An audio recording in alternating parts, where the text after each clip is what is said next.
قرآن مجید فرقان حمید میں اللہ رب العزت نے انبیاء کرام علیہم الصلاۃ والسلام کے میلاد کو بڑے ہی خوبصورت انداز میں بیان فرمایا. میں ایک مثال آپ کے سامنے عرض کرتا ہوں.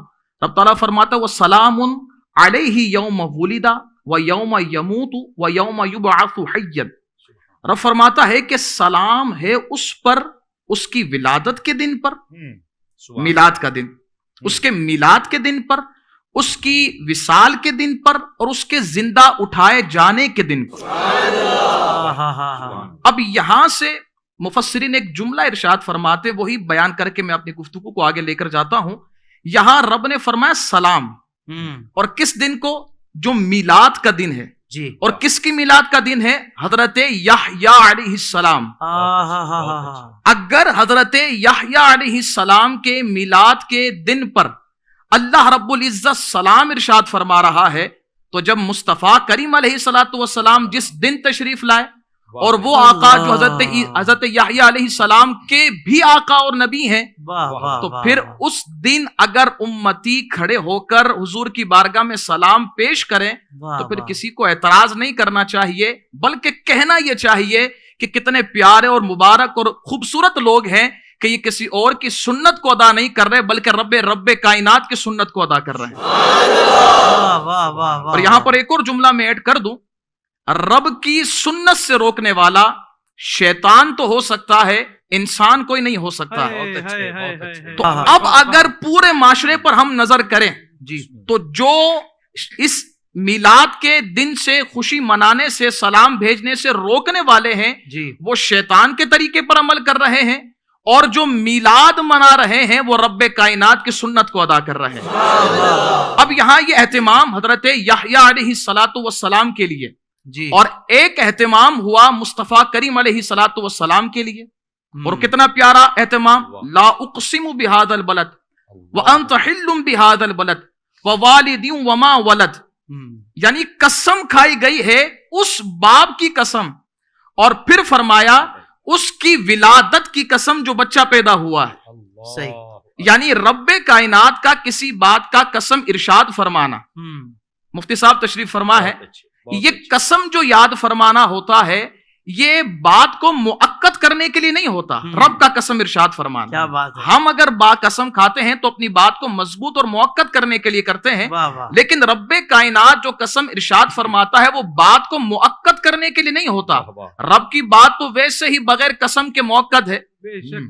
یہاں قسم ارشاد فرما کر بتایا جا رہا ہے کہ جس دن آمنہ کے لال کی ولادت ہوئی ہے وہ دن کوئی عام دن نہیں ہے بلکہ رب کی بارگاہ میں بڑی عظمت اور شان کا دن ہے. اور پھر اگر ہم اور اہتمام کی طرف غور کریں، حضور نبی کریم علیہ الصلوۃ والسلام کی ولادت ماہ رمضان میں نہیں ہوئی، بہت اچھے، ماہ محرم میں نہیں ہوئی، اور دن بھی انتخاب جمعے کا نہیں ہوا جو سید الایام ہے، پھر لیلۃ القدر بھی نہیں ہے. بہت اچھے. یہ اہتمام باقاعدہ ہو رہا ہے، اگر غور کرنے والا غور کرے، لیکن شرط یہ ہے کہ نظر ایمان کی ہونی چاہیے، سوچ عشق مصطفیٰ والی ہونی چاہیے، تب جا کر یہ ساری باتیں کھلیں گی. عشق والوں نے ایسی باتیں کھولی ہیں کہ یہ کیا وجہ ہوئی کہ جمعے کا دن کا انتخاب نہیں ہوا. تو علماء فرماتے ہیں اس کی وجہ شیخ محقق شیخ عبدالحق محدث دہلوی علیہ الرحمہ نے خود تحریر فرمایا ہے کہ پیر کے دن کا انتخاب کرنے کی وجہ یہ تھی کہ پیر کا دن وہ دن ہے کہ جس دن درخت اور پھل پیدا کیے گئے، اور یہ کیا ہے؟ مادی ضروریات. جی. اب یہاں اشارہ اس بات پر ہے کہ یہ وہ دن ہے کہ جس دن تمہیں مادی حیات کے لیے بھی سامان دیا ہے، اور یہی وہ دن ہے کہ جس دن تمہیں روحانی حیات کے لیے سب سے کامل شے عطا فرمائی، سب سے کامل ذات عطا فرمائی. اور پھر اب آگے کی طرف آئیں. بہت اچھا. ربیع الاول، ربی بہار کو کہتے ہیں. اتنا اہتمام کرنے کی وجہ کیا، حکمت کیا؟ علماء فرماتے ہیں اس کی حکمت یہ ہے کہ ربی کہتے ہیں بہار کو. جی.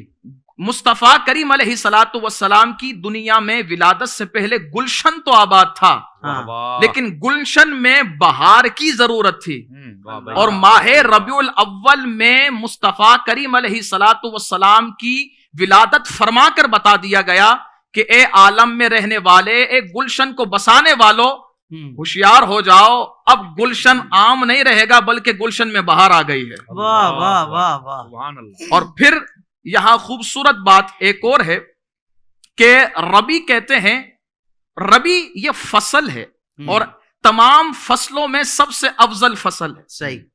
یہاں اس طرف بھی اشارہ ہے کہ جو شریعت اب آئی ہے نا، یہ شریعت ساری شریعتوں میں سب سے افضل و اعلی شریعت ہے۔ واہ بھائی، سبحان یہ اللہ۔ ایسا اہتمام، یہ ایسا انتظام کر کے یہ اب ہم سب کو بتایا جا رہا ہے کہ بہت سے فلسفیوں کی باتوں میں آ کر دنوں کو ضائع نہ کیا جائے یا عقل کو کہیں اور نہ موڑا جائے، بلکہ اگر عقل کا بھی صحیح استعمال کرنا ہے اور علم کا بھی صحیح استعمال کرنا ہے تو مصطفیٰ کریم علیہ الصلوۃ والسلام کی قدموں میں اپنی عقل کو ڈالو، علم بھی نور والا ہو جائے گا اور عقل بھی نور والی۔ واہ واہ واہ واہ واہ،